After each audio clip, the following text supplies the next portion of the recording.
Hello everyone, তোমরা সকলেই কেমন আছো? আজকে আমার হাজব্যান্ডকে বলেছিলাম যে আমাকে একটু করে বাইরে ঘুরতে নিয়ে যাও। তাই সে আজকে বলে যে আজকে চলো সারাটা দিন তোমাকে ঘোরাবো। তারপর চলে গেলাম সিআরবিতে গিয়ে কিছু খেতে ইচ্ছে করতেছে না, বলেছে আইসক্রিম। এই যে গরমে আইসক্রিম না খেলে হয় না। এদিক দিয়ে দুইটা ছেলে কি করতেছে ওরা নিজেও জানে না, এগুলো বসে বসে দেখতেছি। আর এখানে দুইটা কপতি বসছে প্রেম করতে, ওটাও দেখতেছি। তারপরে হচ্ছে ওটা খেয়ে এবার বলছে তোমারটা একটু ট্রাই করি। আমি দেখছো ভালো জিনিস আমিই নিই, তুমি হচ্ছে যে যেটা খারাপ সেটাই নিবা। এরপরে হচ্ছে যে ও বলে যে না একটু করে আমি টেস্ট করছি, নাও। তারপরে খেলাম। খাওয়ার পরে কোথায় যাব চিন্তা করতেছি, কিন্তু আশেপাশে অনেক স্ট্রিট ফুড, কিন্তু খেতে ইচ্ছা করতেছে না, পেটটা অনেক ভরা। এরপর দেখি যে ও এটা নিয়ে দাঁড়ায় আছে, বলে যে এটা একটু ট্রাই করে দেখো। তারপরে ও একটু ট্রাই করছে, দেন আমি একটু ট্রাই করছি। ট্রাই করার পর তারপরে ও আবার হাঁটা শুরু করছে, বলে যে চলো তোমাকে নিয়ে হাঁটি। আমি বলি যে আমি হিল পরছি, আমার হাঁটতে ইচ্ছে করতেছে না। সে বলে যে না একটু করে হাঁটো না, হাঁটলে ভালো লাগবে। তারপরে এর পাশে দেখলাম যে হচ্ছে যে একটা রেস্টুরেন্ট, সে বলে যে চলো একটু ড্রিঙ্কস টাইপের কিছু খেয়ে আসি। এত গরম পড়তেছে, কি আর ঘুরবো, যে পরিমাণ গরম। তারপরে আর এইখানে ফুড কোয়ালিটি এত ভালো না, তারপরেও গেলাম।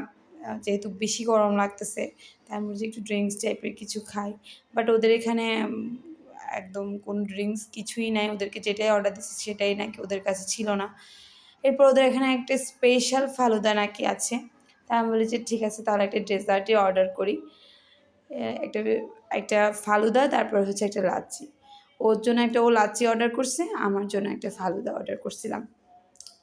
কিন্তু এই ফালুদার নাই কোনো টেস্ট, একদম কোনো টেস্ট নাই, পুরা মুখটা আরও নষ্ট নষ্ট হয়ে গেছে।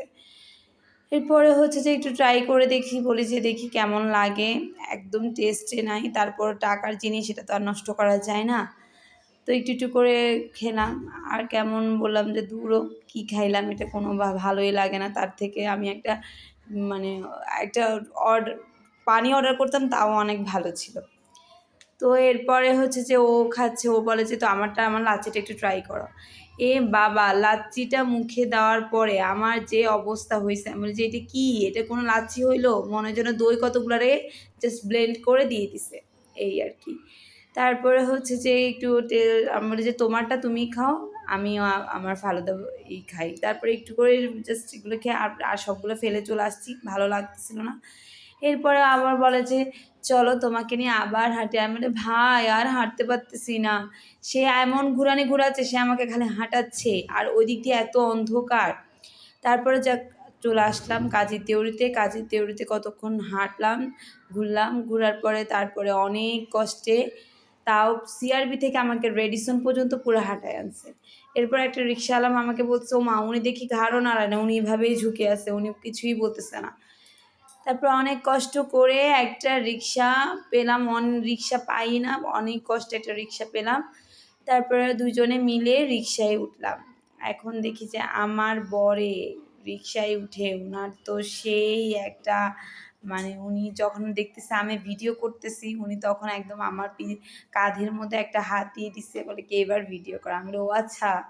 তারপর আমার যত বড় ব্যাগ, এই ব্যাগটাকে নিয়ে মানে পুরো মনে হচ্ছে যে না আমি গ্রাম থেকে শহর দেখতে আসছি, এমন অবস্থা।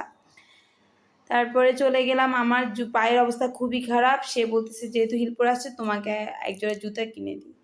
তারপরে অনেকগুলো জুতা ট্রাই করলাম, কোনোটাই পছন্দ হচ্ছে না, মানে একদম কেন জানি না ভালো লাগতেছিল না। তারপরে সে আমাকে একটা জুতা পছন্দ করে দিয়েছে, বলে যে এটা ট্রাই করো, দেখতে মোটামুটি খারাপ না। তারপরে আমি ও দোকানদার বলছে আমি ওনাকে পরাই দিই, কিন্তু আমার জামাই তো বাবা, উনি কারো হাতে একদম মানে কাউকে দিয়ে জুতা পরাবে না, উনি নিজে পরাবে। আমি বলি আচ্ছা ঠিক আছে তাহলে পরাও। এখন বেচারা জুতা পরাইতে গিয়ে জুতার লকই করতে পারতেছে না। সে আমি বলি যে তুমি পারবা না, তুমি উঠে দাঁড়াও। বলে যে না আমি পারবো, দাঁড়াও না, এটা আমি পারবো। তারপরে হচ্ছে সে পরাইলো। এরপর আমি একটু হাঁটাহাঁটি করলাম, এই যে হাঁটাহাঁটি করে তারপরে জুতা নিতে